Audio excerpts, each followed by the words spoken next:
Okay, Led Zeppelin 4, Ethan. How we feel about it? I don't know what you're talking about. What's Led Zeppelin for? Untitled. Symbols? Untitled release. Untitled? By Led Zeppelin. How can it be an album if it doesn't have a title, idiot? What do you mean? Gosh. What? I mean, why would they name 4 albums after their own name? That doesn't make a lot of sense. Maybe because they're just cool like that? I don't know. They should have named it, like, Stick Boy. Stick Because the guy Boy? on the cover, you know? Yeah. Bro, Feller Dweller? Feller Dweller? Feller Dweller? He got shot, gunned down. Nah, he just allowed himself to be killed. He was too powerful. That's what I based him off of. I just imagine living in this hut outside of a forest. You should probably explain what that even is. All right, so the Feller Dweller. Okay, so in freshman year, Ethan and I created this de facto, off-brand D&D campaign, and Ethan helped me out with it. But it was just based on rock music pretty much, and just politics and stuff like that. It was basically satirical, and it didn't work out the way I wanted it to at all. Kratos X. Yeah, because my brother decided to become the most overpowered being in the universe. I'd read the comic book he was from. And he just got rid of an entire part of the game.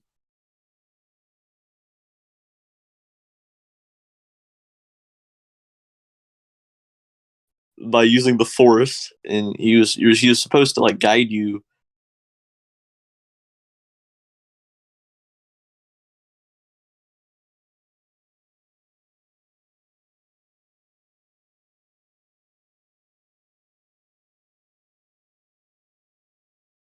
Through a forest like this, you know. We're just gonna kill him. Let's just start robbing. Yeah, let's just start robbing his house, and just this old looking guy with this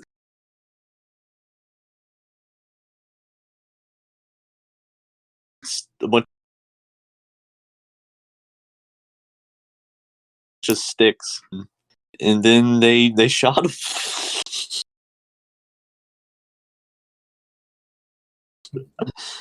They shoot him in the back of the chest.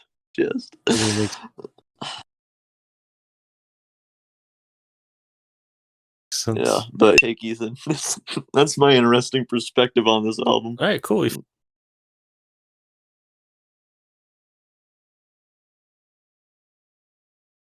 Finished. That's all we see. My very basic opinion is Led Zeppelin 4 is I'm not ashamed of it, because I think every song on there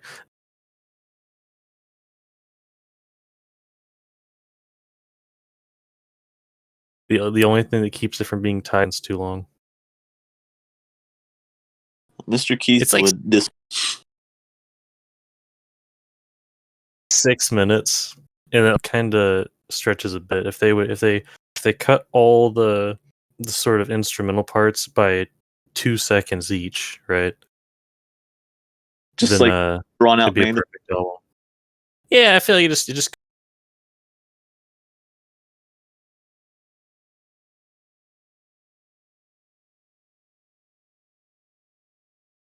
goes a bit too long, but I still it's like a 9.9 on my tier list. It's number 2. This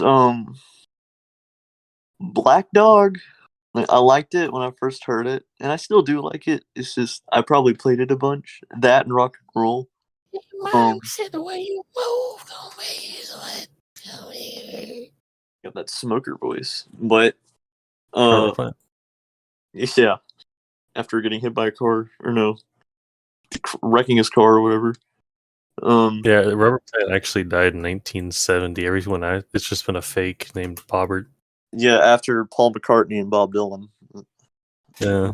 Um, yeah, Black Dog. It's good. It has a nice guitar riff, great guitar riff. Good opener, but it's a hit. Obviously, rock and roll it's good. I like it a little bit. All right. To be honest with you, Black Dog is my least favorite on the album. Ooh. Cringe take. Probably because I just heard it a bunch and the riff just I just played it so much because I loved it and I still do love it. Yeah. See, I was talking to my friend who started getting into like classic rock, and he was saying he really liked Black Dog, and I was like, oh, I like it too. I kind of like the 1-2 punch that's Black Dog and rock and roll, and he had no idea what I was talking about.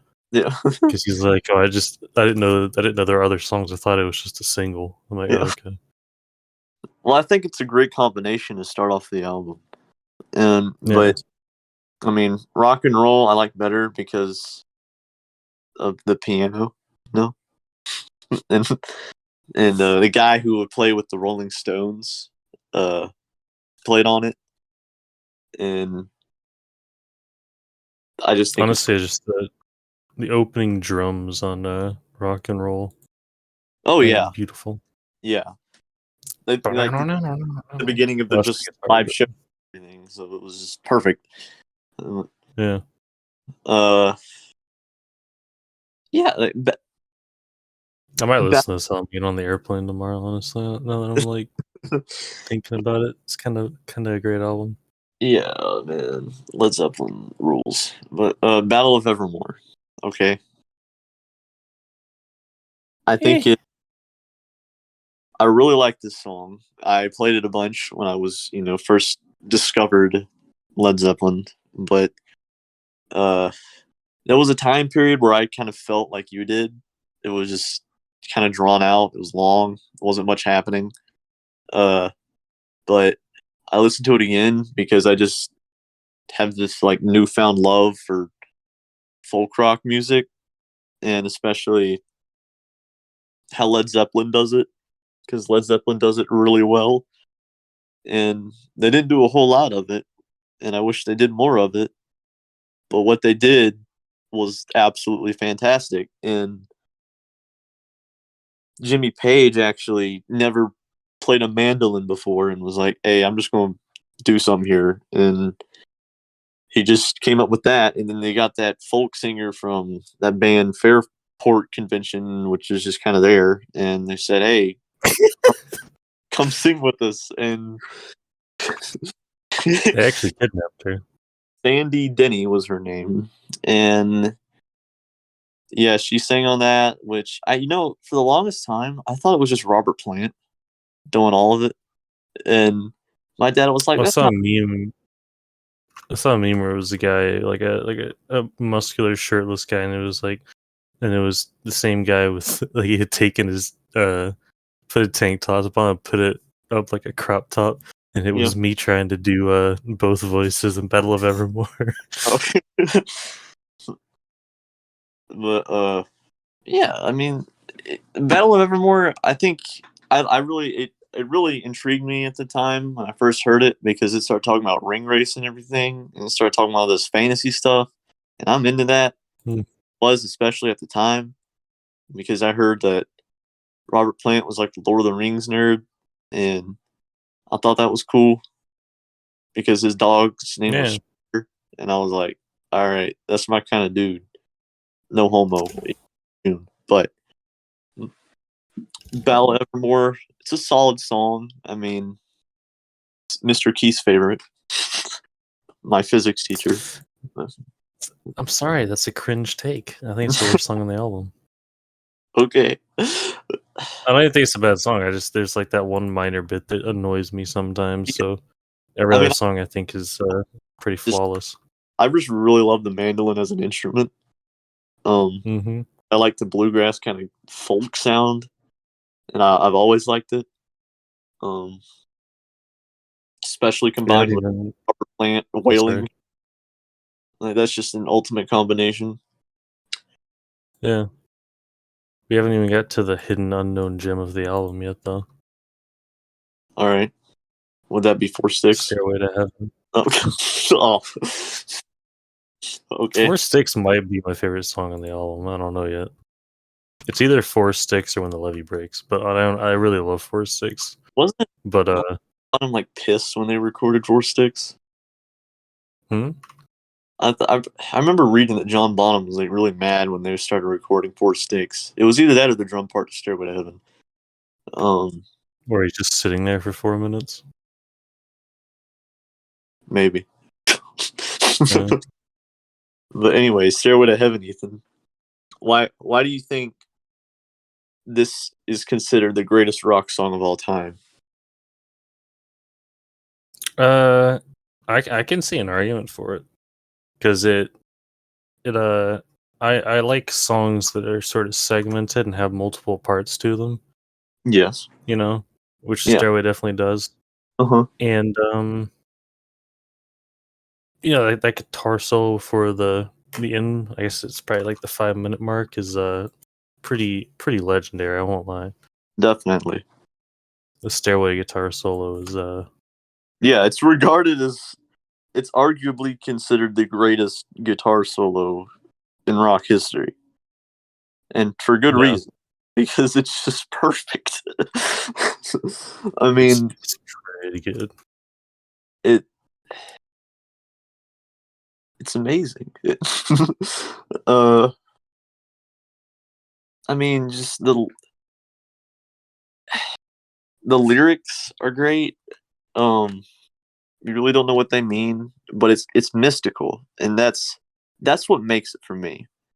Because the first half of it is just that acoustic, build up of Robert Plant talking about trees and shit, and it's talking about woods and women, and Does anybody remember Laughter? yeah, and then the live version is just fantastic. Like the rendition they do with John Paul Jones, like, nah, he's not gonna get up there and play a recorder in front of everybody this time. He's gonna Electron and do that. And I thought that was fantastic. The way he decided, you know what, this is gonna sound good, and it did. It sounded great. The live version is awesome. I just thought for a second, imagine like it's about to get to the guitar solo part, and Jimmy Page just pulls out a recorder and starts playing it on that. I got one right here. Like, It just starts playing "Thick as a Brick." yeah. But we should do that one sometime. I'm down. That would be interesting. Because I know you like Thick as that a one. Brick is, I could see that really going up on my ranking, just because I feel like it's so dense, and there's a lot of interesting stuff in there, even though it's meant to be sort of nothing. You know what I mean? Uh-huh. I like listening to it when I play Point like of it, right? Crusader and stuff, because it's kind of got that medieval feel. Well, yeah. It's Jethro It sounds Tull. like a ballad from the time. But anyways, speaking of Yeah. medieval stuff, that is the appeal that Stairway to Heaven has. That's the appeal that this album has. Because This album kind of took. Oh, sorry, go on. Battle of Evermore, Stairway to Heaven, and Misty Mountain Hop, those three are just like, that kind of like medieval vibe, and all very Lord of the Rings inspired, sort of. Stairway to Heaven, I really don't know. There's no direct Lord of the Rings inspiration, but there's definitely some sort of fantasy kind of vibe going on there because it has a recorder. He says there's a feeling I get when I look to the west and my spirit is crying for leaving. It's like that's like the elves leaving to the west at the end of the Lord of the Rings. Is that what that's supposed to be? I'm pretty sure. Well, that just made the song even better. Yeah. And I didn't think it could get much better. But dang, all right, that's cool. If that's the case, that's awesome. But I'm pretty sure that's the case. Yeah, I mean, then it is it is probably the perfect rock song.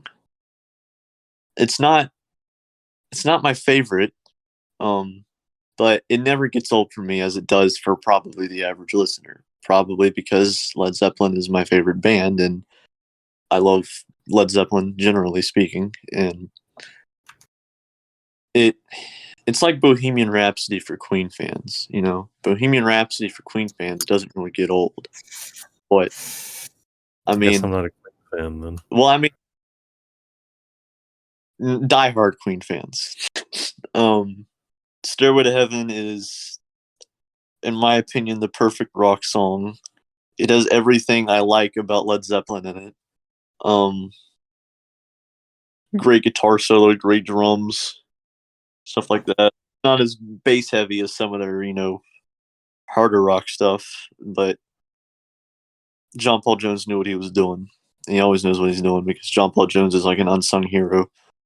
Um, but the live version of the song that they did for The Song Remains the Same is fantastic. It has an extended guitar solo. Um, and that really just, I think it was the Mellotron or I don't know if it was the Mellotron, but whatever. John Paul Jones playing this keyboard gizmo, and that was what really caught my attention. And it really just put you in this atmosphere that no other song can. And that's why it never gets old, because I just keep going back to this place that I can't really describe, but I'm at peace, When I just sit down and watch like the video for it, it's like, wow, man. Even like the atmosphere they have on stage is just something of another world. Like the color scheme, the lights, everything, the crowd gets quiet. Robert Plant interacting with the crowd every now and then, everything. That is music. That is why I love music. It's just nothing else does that for me, man. It yeah. No, it is really, really good. I guess that's kind of one of my weird things is that a lot of people hate Led Zeppelin 3, but then I feel like Led Zeppelin 4 is just a straight continuation of Led Zeppelin 3 in a lot of ways. Yeah, I can Because agree. it's half kind of the immigrant song, kind of rockier songs, but then half of it's very like mellow and acoustic, Like but people still like it. and rock and roll kind of go together. Yeah, and then Going to California and Battle of Evermore could have been on Led Zeppelin 3. Definitely. I can agree to that. It's just Led Zeppelin 3 got a lot of trash for no reason because it was Honestly, I can even see When the Levee Breaks go on Led Zeppelin 3. It's not acoustic, but neither is Immigrant Song, and having since both I've been loving. those bookend. Yeah.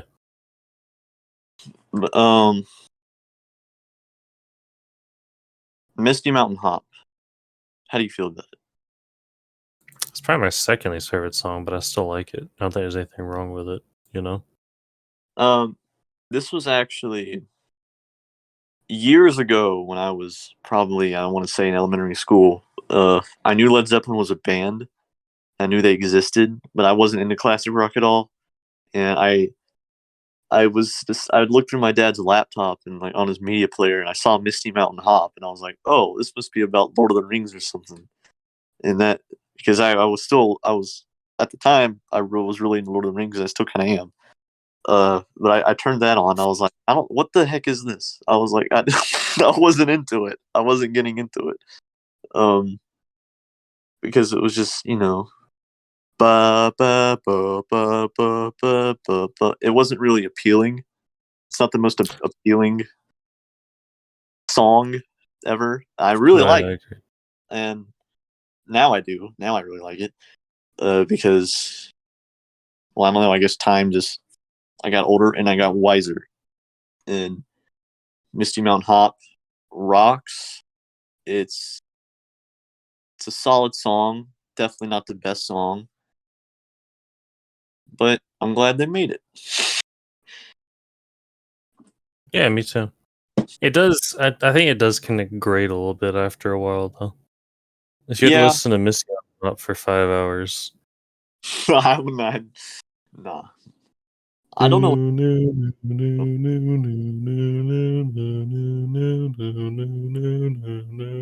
But all right, 4 sticks, Ethan. I freaking love Four Sticks. It's Yes, so underrated. it is. It's got Underrated. such a like driving groove to it, It has though. that that it has that Friends kind of style to it.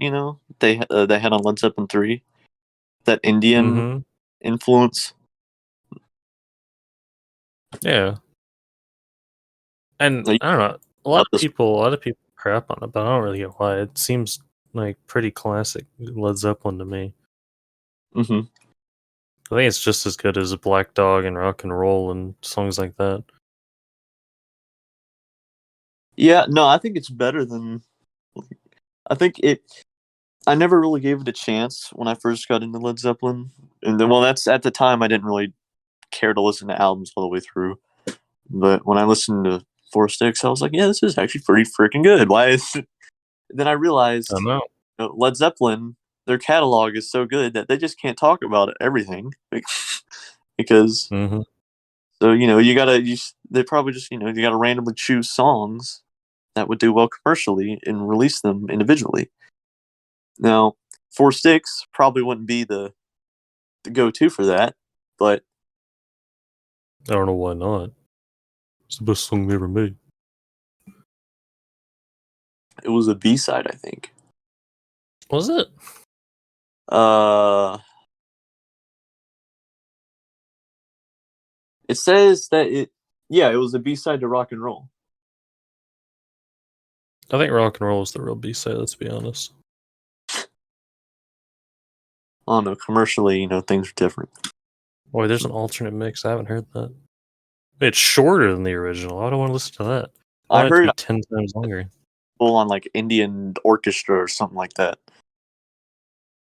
Hmm. It was on like a Coda Deluxe edition or something. But anyways, anything else to I say don't know. about it? That song has such a driving force behind it. It's Definitely, kind of it's John Bonham. it's like a mini When the Levee Breaks. Yeah, and obviously they call it Four Sticks because John Bonham was, using Four Sticks. But Yeah, and it's also a reference to the guy on the cover of the album. yeah, yeah, I don't know what you're laughing about. it's an homage to Feller Dweller. Yeah, The, that's the canonical name of the character as well. Feller Dweller. No, the guy on the cover that is Zoso. Ah, okay, gotcha. But Going to California, the shortest song on the album, but one of Led Zeppelin's best songs, in my opinion. Yeah, I'd be depressed if I was going to California as well. It's just this really like it's a gentle folk bluegrass influence kind of thing. It has Jimmy Page playing this like Celtic inspired tuning, and John Paul Jones playing this beautiful mandolin. It's so melodic, and Robert Plant does great. John Bonham does a fantastic job as doing nothing. I think, I think it was like after Moby Dick. There's something on live performances. They'd bring out like an acoustic set Mm-hmm. because John Bonham needed a break. Yeah, Yeah, they'd play like stuff like Going to California and Battle of Evermore, and they'd all just the three of them would sit at the front and just have a good old time. And yeah. John going to Bonham's in the back, just throwing back vodka shots. Yep, slamming back. And going to 39's the limit. going to why 39? Because 40, then he drank 40 and then he got oofed. he expires. Uh, Going to California, and it didn't really phase me at first, but I just kept listening to it because then I started liking bluegrass more, stuff like that, and just folk rock. Folk rock is amazing, and I'm not talking about just straight up folk. Folk rock is folk rock with Robert Plant singing is the ideal kind of folk inspired music I want to hear. Mm-hmm. And going to California is like the peak, the pinnacle of that. Going to California is their best folk rock song, in my opinion. Yeah, that's fair. I mean, there wasn't much that they did folk wise, but this, Like that's the way. yeah, that one's good. That was the other one. That has that has like a country vibe to it almost, because of There's the also 10 Years Gone. It's kind of folky. I thought. yeah. Man, that's a great one. uh, Anything you have to say about this one? I do really like it. It's a good break between Force 6 and When the Levee Breaks, Well, because it's it kind doesn't make When the Levee Breaks kick in all that much of as it should. more epic. Yeah. The I just really like the mellow sound of it. It's kind of like a bittersweet feeling you get. Um, but it's just so beautiful is the number one word I would use to describe it. Um, yeah, that's all I can really say about that one. And then we have, Yeah, it's got kind of this dreamy feel. But yeah, When the Levee Breaks. it's so, man, I can listen to that all the time. When the Levee Breaks. All right, this might have song got me Zeppelin. I heard it at the end of The Big Short, which was that stock market movie that came out like 6 years ago, and wow, like just it is the epitome of just John Bonham's driving force that only he had, really. I mean, there are really skilled drummers and everything, like Neil Peart, Keith Moon, Ginger Baker, great drummers, but nobody had just the sheer power John Bonham did. And I don't know though.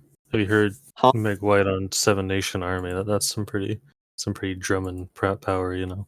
I mean, Meg White's like, he's actually pretty good. But when the levee break, I like her. I'm just joking. no. I didn't know if you were serious or not, because I mean, she's actually like really. Yeah. I mean, I have seen people talk about like, oh, the bass line of Seven Nation Army is so like complex and epic. I'm like, no, it's not. no, I They're really literally like. going do. I like It's good, that. but I've seen people unironically call it complex. No, I'm it's like, not. what? It's How is it complex? no, like what I noticed about the White Stripes is just that they have like it's kind of like a basic kind of structure to it, but the sound is incredibly unique. Like no other artist or band has like that kind of sound. See, this is relevant because both Jimmy Page and Jack White were in It Might Get Loud. Have you seen that? Yes, I have seen that. It's a pretty good little I thought documentary or whatever you would call it. I was talking about it in class, and Mr. Keith was like, "Was this some sort of dream you had?" And the Edge was there too. Actually, yeah, and then the Edge was there. Yeah. I have something that I kind of want your opinion on. It's a bit unrelated, but you Okay. reminded me of it. Right? So I've seen a lot of people, especially in like talking about the Beatles, that really don't like sort of complex, busy music, right? But what I mean by that is he'll talk about like All Things Must Pass, the album, and how Okay. Phil Spector produced that, and they'll complain that he put too much sort of instrumentation and stuff in it, and they want a more like stripped back version No, of songs, right? Yeah, I always thought that was such a like I'd rather no, have I like sort of wall of no. sound This sort of like concept. there's like an atmospheric feel to that whole album to me. Yeah, Kind of. It's like you're but they're sitting. always It's it's like what you would hear on your trip to heaven. yeah, but they always talk about the get back sessions from the Beatles were meant to like get back to not using any studio trickery because they wanted to show that they were real. I'm like, yeah, it's Yeah, stupid. Who cares if you can just play a song with one guitar? Probably don't sound as good as if you're actually putting a lot of effort and that's what orchestration and composition into it. that's what makes the Edge cool to me because Hmm. he's the best guitarist, but he's a wizard. Like, he comes up with some of the like coolest like sounds ever. Um, Hmm. and I think he's like underrated to that degree. Like a lot of But people think he's kind of like just he's not that great, and he's not the best guitarist, as I said, but the stuff that he was able to just come up with like technologically, like on the It Might Get Loud, like you saw, like he has like this entire just setup of all this different stuff, and you don't know what the heck it is, but he knows what he's talking about. He knows what he's doing. that was my favorite thing in Make It Loud because I kind of get the feeling that Jack White was trying to appeal to Jimmy Page with like the just the guitar stuff, but then Jimmy Page loves the kind of technology, like remastering and using technology to make music better that the Edge was showing. You Jack White know, was a hypocrite, honestly. I mean, I love Jack White. I think he's awesome, but yeah, in the beginning, he's talking like he's like playing this piano and everything like that. He's like, you don't need all this technology to sound good. Like, dude, you use like a pedal on like if you just listen to the White Stripes, you can tell that there's like effects used in there.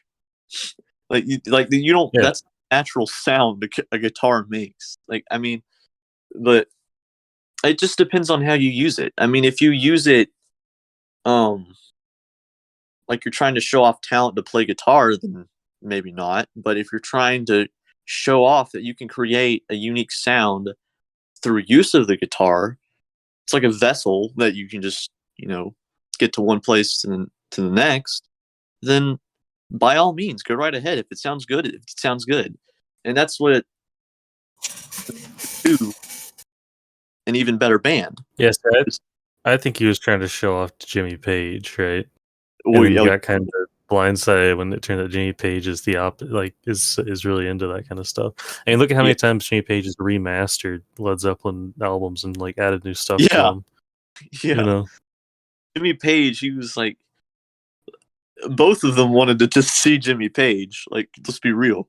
I mean, but yeah. the Edge was just kind of like, he's a weird dude. Jack White was like, he's probably in the middle of saying the words totally organic. Hmm. He was talking on the phone as they were leaving. And it was, I mean, I enjoyed watching it. I mean, I nerd out about that stuff, obviously.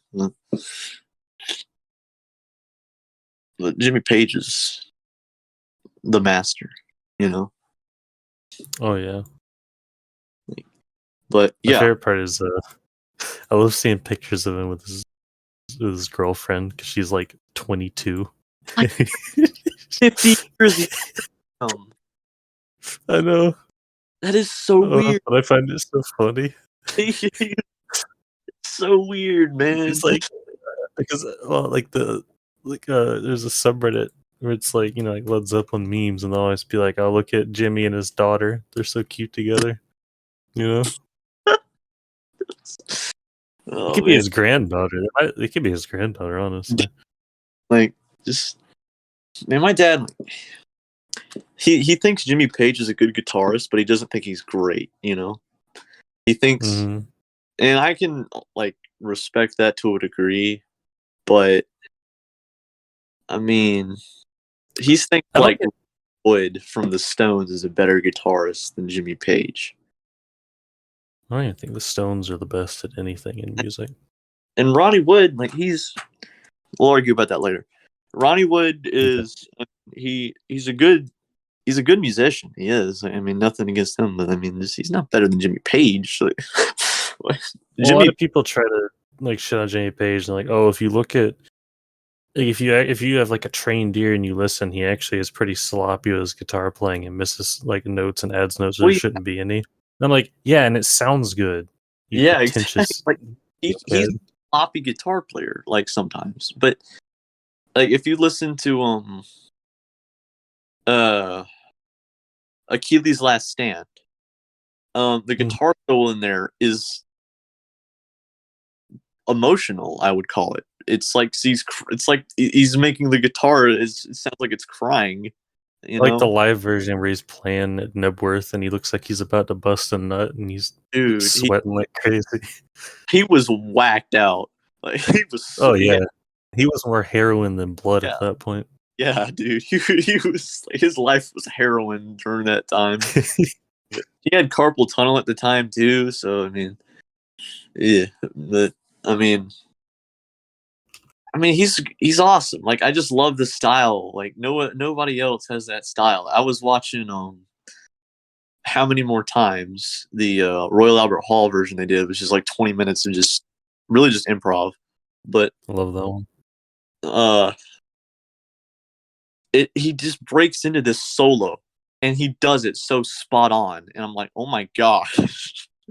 Like how, and it's so like unique too, because he's using pull-offs on the guitar and he's just, jumping back frets and everything like that. But he does it all at once. And that sounds kind of like basic for me to say as a guitar player. And people probably be like, oh yeah, you do that naturally as a guitar. But what he's doing it at like Mach 10, and he's doing other shit at the same time while he's doing that. And he's just keeping the rhythm the whole time. And he's doing great. He's trying to he's matching the melody to Robert Plant like perfectly and having a great time. He's having a whole lot of fun up there. And that's why Jimmy Page is awesome, okay? He is not overrated. He is great. But anyways, Ethan, when the levee breaks. Yeah. That is on the album we're talking about. Yes. When the levee breaks it's alright, I guess. It's not anything to write home about, It's just kinda I mean, like I guess the bass is good, everything else is kinda lame. I think the drums are a bit tinny. Unironically though, I do like the drums. I like the story about how they recorded in an abandoned elevator shaft and put microphones all over the building. Was it an elevator? I thought it was just like a staircase. I thought it might be either one. No. It was on It Might Get Loud because they went to Headley Grange and they were like, yeah, we have this really like open space where this staircase is, and we'd hang microphones down from the staircase. And John Bonham yelling at Fortnite. I heard that. It sounded like a cat. I thought it was for. I thought it was a cat. I thought it was too. I thought it was an animal. But he didn't get the #1 victory royale. Really powerful drums in this song. Oh yeah, love the guitar. Just the whole song is powerful. Oh yeah, and it should be because it's about a levee breaking, and it's technically a cover of some old 20 song. Mm-hmm. About a flood or something. About a levee breaking. Yes, but then they changed things. They made it. I will say, fantastic rock song. What? In the same way that sometimes Bell Evermore feels like it's too long to me. And some song I like long songs. Sometimes Paul McCartney's Mamounia off of Band on the Run. It's like 6 minutes and it always feels way too long to me. This song always feels too short and it's 7 minutes. Well, that's because it's just it's great. really great. Yeah. I love what I don't even like that horn instrument they have where it's you know what I'm talking about, You mean like the harmonica? like in the beginning. Is that what that is? It's a harmonica. It's a harmonica played in reverse, I think. Oh yeah. Oh I'm not okay. Well, that played in explains reverse. because I feel like I would recognize a harmonica, but it's always sounded weird to me. That's why I didn't know what it was.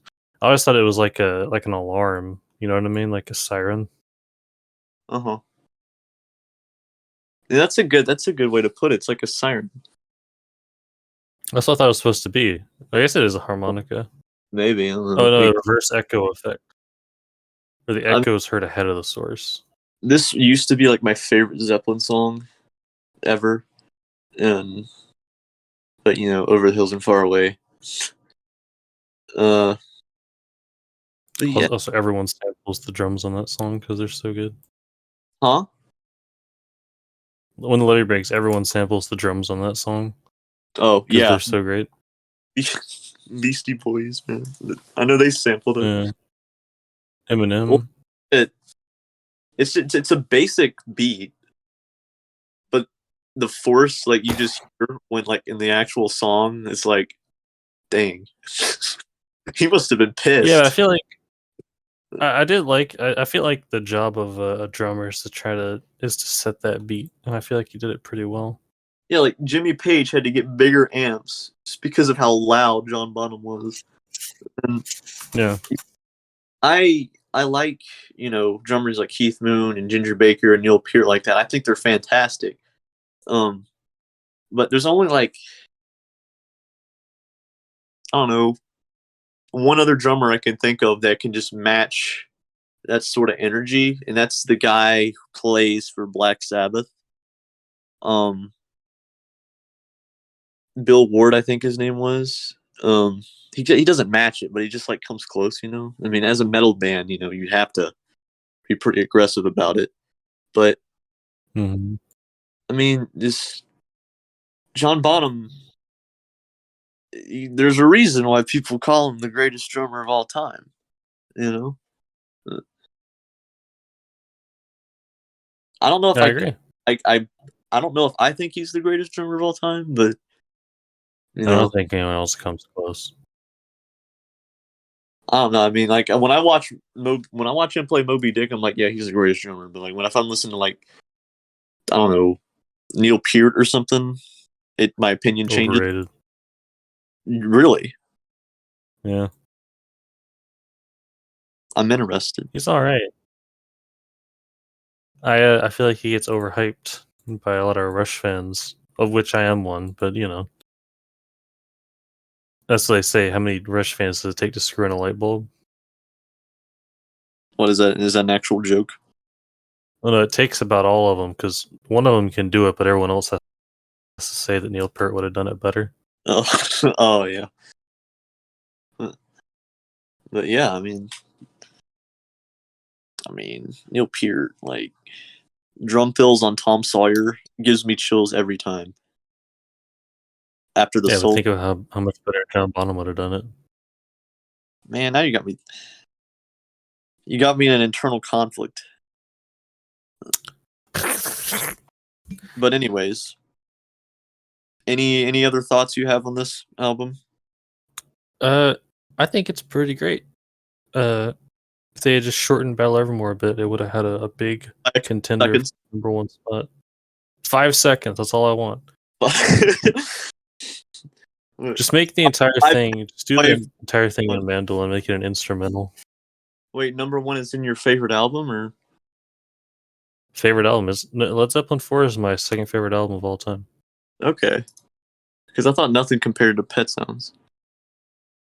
If Battle of Evermore didn't grate on me a little bit sometimes, Led Zeppelin would be kind of tied for it. All right, Pet Sounds would probably still come out on top, but I would have to consider.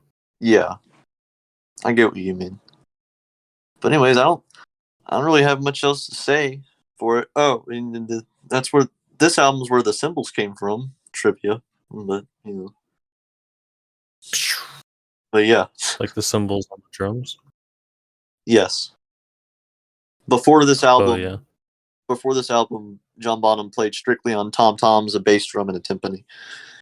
Well, no. So before this, the cymbals were just used in marching bands. They would be clashed together, and then to Yeah. try and get a certain drum sound they needed on Misty Mountain Hop, John Bonham went out and got one and stuck it to his drum set and started using that.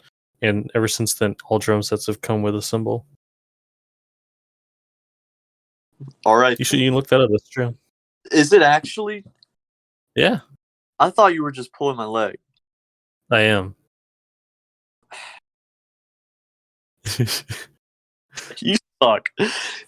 Could you imagine if it was real though? That'd be awesome, though. It would be. Real. Man, I actually believe you. Like, dang. Right. I feel bad now. I thought it was obviously a lie. I don't know, like because you built I feel it like up. a real jerk.